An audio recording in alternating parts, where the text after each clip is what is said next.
Oração, capítulo 28. A oração nos últimos dias. Os que vivem nos últimos dias necessitam principalmente de orar. Se o Salvador dos seres humanos, com o seu poder divino, sentia a necessidade de orar, quanto mais deveriam os fracos e pecadores mortais sentir a necessidade de oração, fervorosa e constante oração. Quando Cristo se via mais ferozmente assediado pela tentação, não comia nada.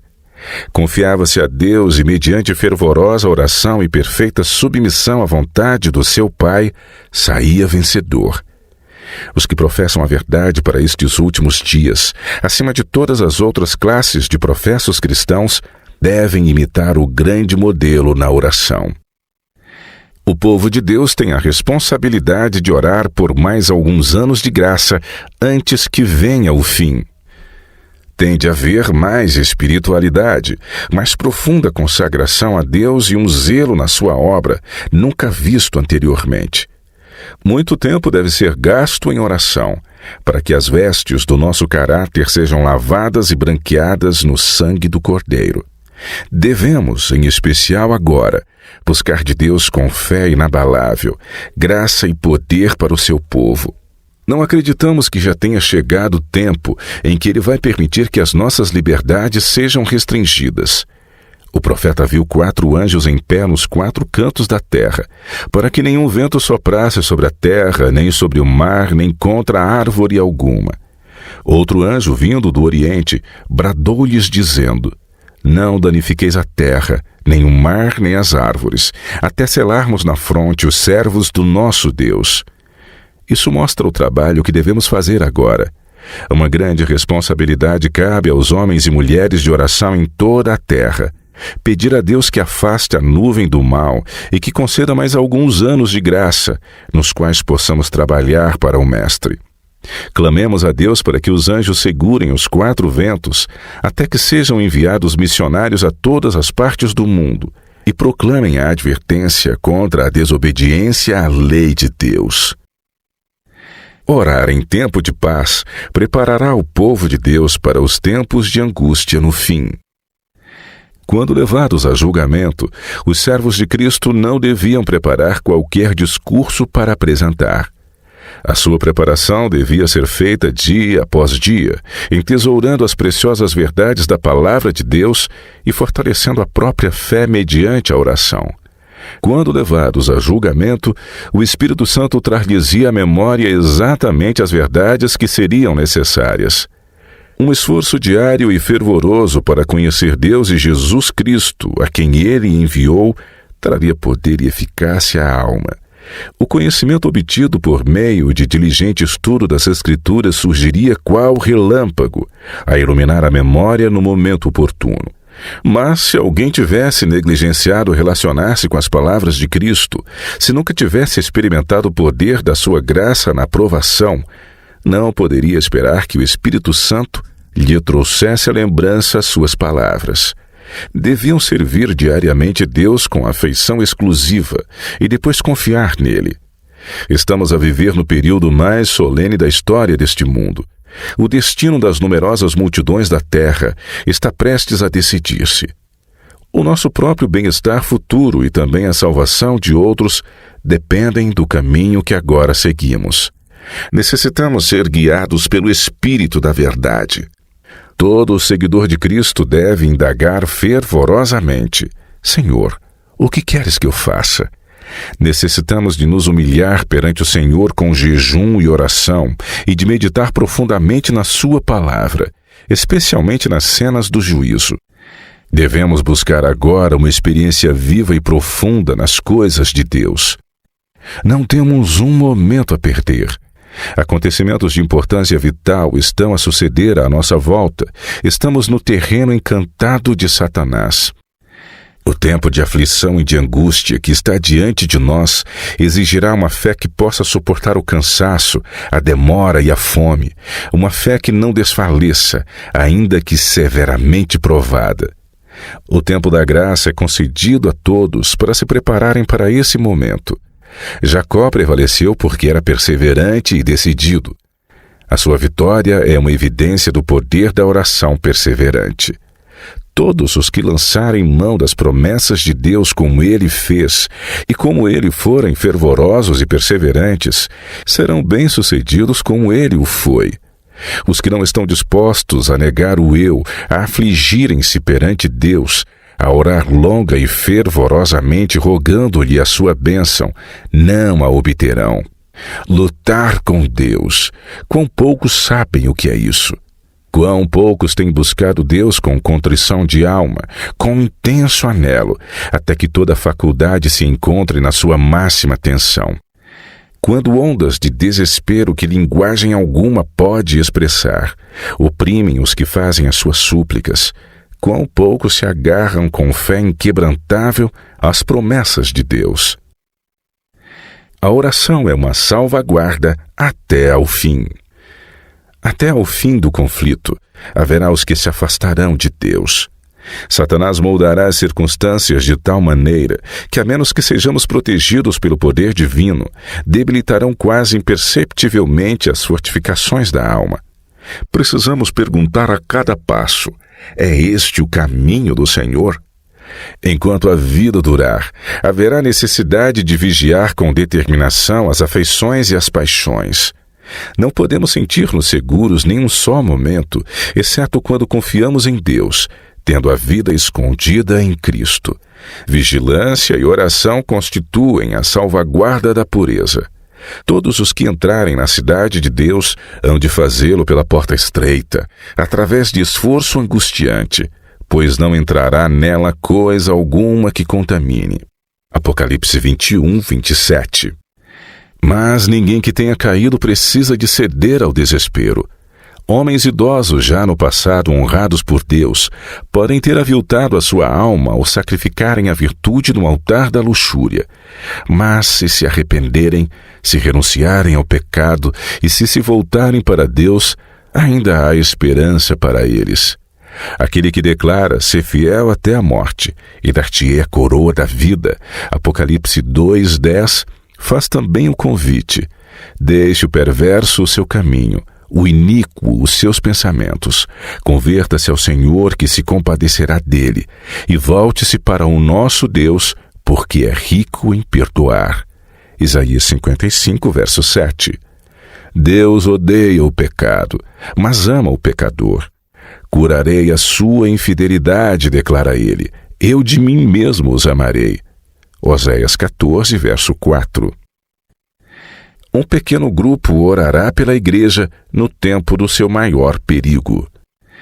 O fermento da piedade não perdeu totalmente o seu poder. Na altura em que o perigo e a crise da igreja forem maiores, o pequeno grupo que permanece na luz estará a suspirar e a clamar por causa das abominações cometidas na terra. Mas, mais especialmente, as suas orações subirão em favor da igreja, porque os seus membros estão a viver segundo as normas do mundo. As orações fervorosas desses poucos fiéis não serão em vão. Quando vier o Senhor para exercer vingança, virá também como protetor de todos os que mantiverem pureza de fé e que se guardaram incontaminados do mundo. É nesse momento que Deus prometeu vingar os seus escolhidos, que a Ele clamam de dia e de noite, embora demore em defendê-los. Orar pelo Espírito no tempo da chuva serôdia. Não podemos depender de aparências nem de soluções externas. Do que necessitamos é da estimulante influência do Espírito Santo de Deus, não por força nem por violência, mas pelo meu Espírito, diz o Senhor dos Exércitos. Orem sem cessar e vigiem, trabalhando de acordo com as vossas orações. Ao orar, creiam e confiem em Deus. É o tempo da chuva serôdia, quando o Senhor dará o seu Espírito em abundância. Sejam fervorosos na oração e vigilantes no Espírito.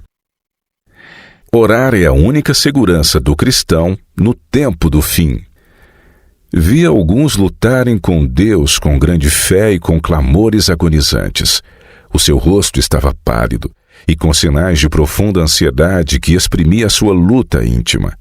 Firmeza e grande fervor estampavam-se-lhes no rosto.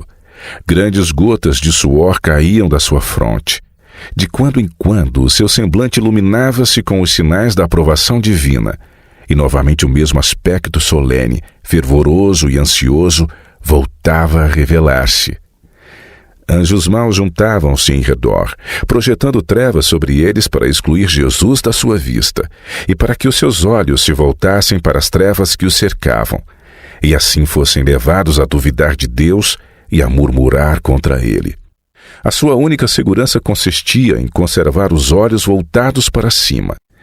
Anjos de Deus tinham a responsabilidade de velar sobre o seu povo, e enquanto a atmosfera empestada de anjos maus pesava sobre os que estavam ansiosos, os anjos celestiais agitavam continuamente as asas sobre eles, a fim de dissipar as densas trevas. Enquanto os que assim oravam prosseguiam com os seus ansiosos clamores, por vezes chegava até eles um raio de luz procedente de Jesus, para reanimar o seu coração e para iluminar o seu rosto. Vi que alguns não participavam dessa agonia nem dessas súplicas. Pareciam indiferentes e descuidados. Não se opunham às trevas que os rodeavam, e estas envolviam-nos como se fossem uma nuvem densa. Os anjos de Deus deixaram estes e foram em auxílio dos fervorosos que oravam. Vi anjos de Deus apressarem-se para auxiliar todos os que lutavam com todas as suas forças para resistirem aos anjos maus e que procuravam auxílio clamando a Deus com perseverança. Os anjos de Deus, porém, abandonaram os que não faziam esforços para se ajudarem a si mesmos e perdi-os de vista. O povo de Deus deve orar e prevalecer no tempo do fim como fez Jacó. Jacó e Esaú representam duas classes. Jacó os justos, Esaú os ímpios. A angústia de Jacó, quando soube que Esaú avançava contra ele com 400 homens, representa a angústia dos justos quando o decreto for promulgado para os sentenciar à morte, mesmo antes da vinda do Senhor. Quando os ímpios os cercarem, os justos angustiar-se-ão, porque como Jacó não veem qualquer escape para salvar a sua vida. O anjo colocou-se diante de Jacó e ele deteve o anjo, segurou-o e lutou com ele toda a noite. Do mesmo modo deverão os justos, no seu tempo de aflição e angústia, lutar com Deus em oração, como Jacó lutou com o anjo. Na sua aflição, Jacó orou toda a noite por libertação das mãos de Esaú. Os justos, na sua angústia mental, clamarão a Deus de dia e de noite por libertação das mãos dos ímpios que os cercam. Jacó confessou a sua indignidade. Sou indigno de todas as misericórdias e de toda a fidelidade que tens usado para com teu servo. Os justos, na sua aflição, terão uma consciência profunda da sua indignidade. Com muitas lágrimas reconhecerão a sua total ignomínia. E como Jacó, reclamarão as promessas de Deus através de Cristo, feitas precisamente a dependentes e desamparados pecadores, arrependidos como eles. Na sua aflição, Jacó segurou firmemente o anjo e não o deixou ir embora. Ao suplicar com lágrimas, o anjo recordou-lhe as suas faltas passadas e esforçou-se por se afastar de Jacó para o testar e provar. Assim, os justos, no dia da sua aflição, serão testados, provados e experimentados para manifestarem a força da sua fé, a sua perseverança e a sua confiança inabaláveis no poder de Deus para os libertar. Jacó não seria rejeitado. Ele sabia que Deus é misericordioso e apelou para a sua misericórdia. Jacó mencionou a Deus a sua anterior tristeza e o arrependimento dos seus pecados, insistindo no seu pedido de libertação da mão de Esaú, e a sua persistência manteve-se durante toda a noite. Ao reviver os seus erros passados, foi levado quase ao desespero, mas sabia que ou teria ajuda de Deus ou pereceria. Segurou firmemente o anjo, insistindo na sua petição com rogos ansiosos e fervorosos até vencer. O mesmo acontecerá com os justos. Ao recordarem os acontecimentos da sua vida passada, a sua esperança quase se afundará. Mas ao tomarem consciência de que se trata de uma questão de vida ou de morte, suplicarão fervorosamente a Deus, apelando a Ele com relação à sua passada aflição e ao humilde arrependimento dos seus muitos pecados. E depois reivindicarão a sua promessa, que se apodere da minha força e faça paz comigo. Sim, que faça paz comigo. De igual modo, oferecerão os justos a Deus as suas fervorosas orações, de dia e de noite.